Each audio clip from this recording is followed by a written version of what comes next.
Boa noite, pessoal. Meu nome é Gabriela e eu faço parte do grupo 5, que é formado por mim, pela Bruna e pela Elaine. E hoje eu vou falar um pouquinho sobre o Código Ambiental e o Cadastro Ambiental Rural. Bom, eu vou começar falando um pouco sobre o Código Ambiental. Também conhecido como Código Florestal, ele é um conjunto de leis que regulamenta o uso de terra no Brasil. Ele possui a finalidade de regulamentar a forma como a terra pode ser explorada, estabelecendo onde a vegetação nativa tem que ser mantida e onde pode haver diferentes tipos de produção rural. As áreas contempladas no Código se dividem em dois tipos de área de preservação, a reserva legal e a área de preservação permanente. A reserva legal é a área de um imóvel rural que é coberta por vegetação natural e ela pode ser explorada com manejo florestal sustentável, nos limites estabelecidos em lei para o bioma que se encontra na propriedade. Já as áreas de preservação permanente, por sua vez, elas são áreas naturais intocáveis, com rígidos limites de exploração. De acordo com o Ministério do Meio Ambiente, elas têm como função ambiental preservar os recursos hídricos, a paisagem, a estabilidade geológica, a biodiversidade, facilitar o fluxo higiênico de fauna e flora, proteger o solo e assegurar o bem-estar das populações humanas. Bom, o primeiro Código Florestal brasileiro ele surgiu em 1934, em meio a uma forte expansão cafeeira.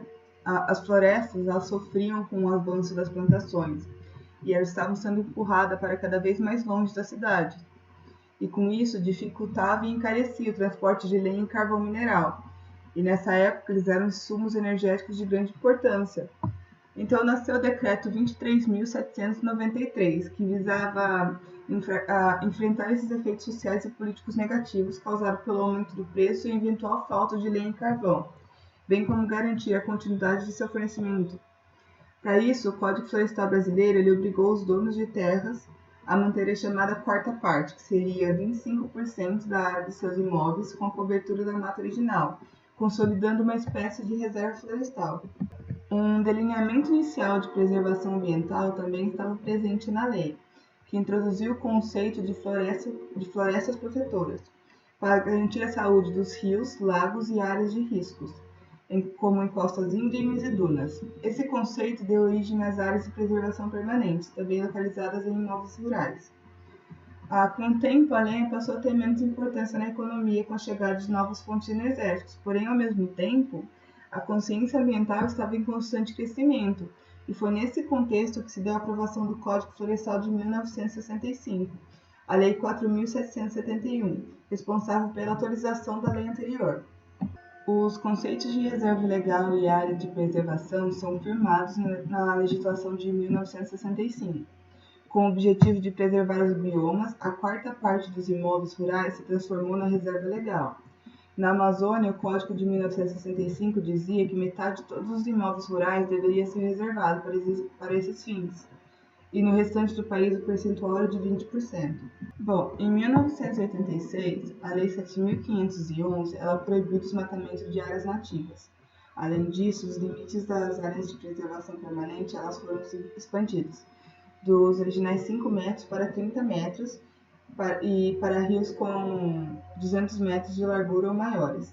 O limite passou a ser equivalente à largura do rio.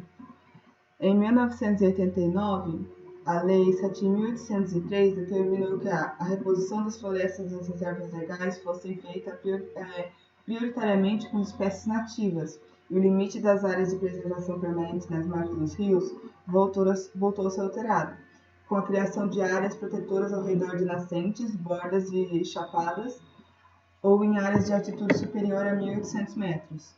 Desde 1990, existe uma contínua pressão para a flexibilização do Código Florestal, de 1964, por parte de entidades que representavam os grandes proprietários rurais.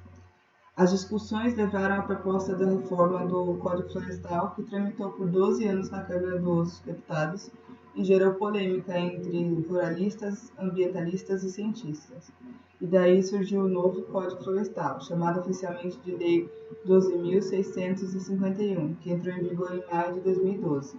Bom, o novo Código ele determina normas sobre a proteção de vegetação nativa em geral, incluindo áreas de preservação permanente, de reserva legal e de uso restrito. a exploração florestal, o fornecimento de matéria-prima florestal, o controle da origem de produtos florestais, o controle e preservação de incêndios florestais e a previsão de instrumentos econômicos e financeiros para o alcance de seus objetivos. As principais alterações do novo Código foi a criação do Cadastro Ambiental Rural, o CAR, que garante o controle efetivo do uso de terra no Brasil, possibilitando uma gestão territorial eficiente por meio de registros e manutenção de informações ambientais das propriedades e postos rurais, substituindo os cartórios e desburocratizando o processo. E outro ponto foi a criação da cota de reserva ambiental, o primeiro instrumento econômico de incentivo à conservação florestal no Brasil, um instrumento de benefício financeiro ao produtor que tiver a área de vegetação nativa superior à obrigatória por lei, além da criação do programa de incentivos financeiros para a recuperação das áreas desmatadas.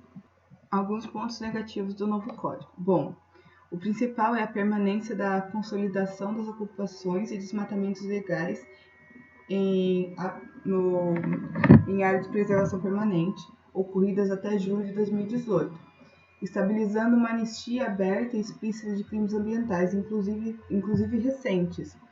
Além disso, a lei não obriga os ex-infratores a reparar os danos ambientais ocorridos. Outra atitude revoltante, também evidente e polêmica, é a dispensa total de recomposição de reserva legal para quaisquer imóveis com até 4 módulos fiscais no Brasil.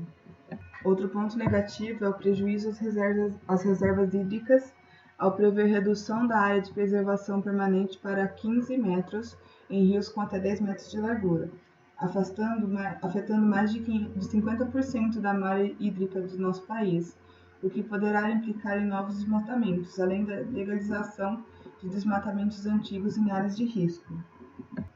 Bom, com os pontos negativos vêm as queimadas.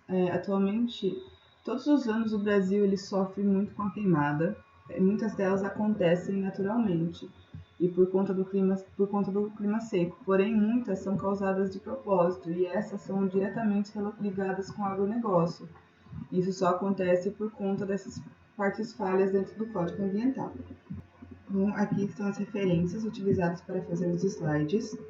Bom, agora vamos ver o vídeo da Priscila Monteiro, fiscal do meio ambiente da SEDEMA, inspetora do CREA em Chapadão do Sul. Bom, é isso, pessoal. Obrigada. Passo a palavra a ela.